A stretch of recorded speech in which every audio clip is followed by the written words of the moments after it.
ایک مرتبہ نبی کریم صلی اللہ علیہ وسلم اپنے صحابہ علیہم الرضوان کو خطبہ ارشاد فرما رہے تھے۔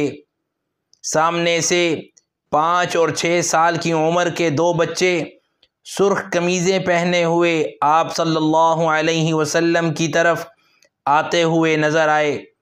اچانک ٹھوکر لگنے سے دونوں زمین پر گر پڑے۔ حضور نبی کریم صلی اللہ علیہ وسلم یہ منظر دیکھ کر تڑپ اٹھے، خطبہ درمیان میں چھوڑا، ممبر سے فوراً نیچے تشریف لے آئے اور آگے بڑھ کر دونوں کو گود میں اٹھایا، پیار کیا اور پھر واپس ممبر پر تشریف لے آئے۔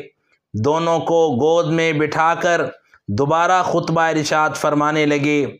سب لوگ یہ منظر دیکھ کر حیران رہ گئے، اس لیے کہ خطبے کو درمیان میں چھوڑنا کوئی معمولی عمل نہیں تھا، لیکن جن کے لیے خطبہ درمیان میں چھوڑا گیا وہ بھی کائنات کے شہزادے جناب حضرت حسن اور حضرت امام حسین رضی اللہ تعالی عنہما تھے۔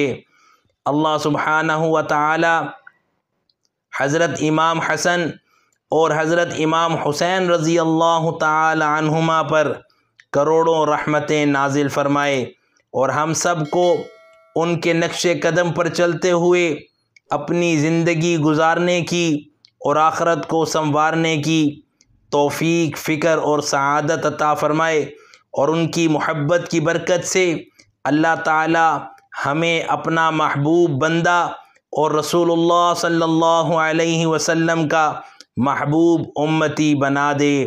اللہ تعالی ہم سب کا حامی و ناصر ہو۔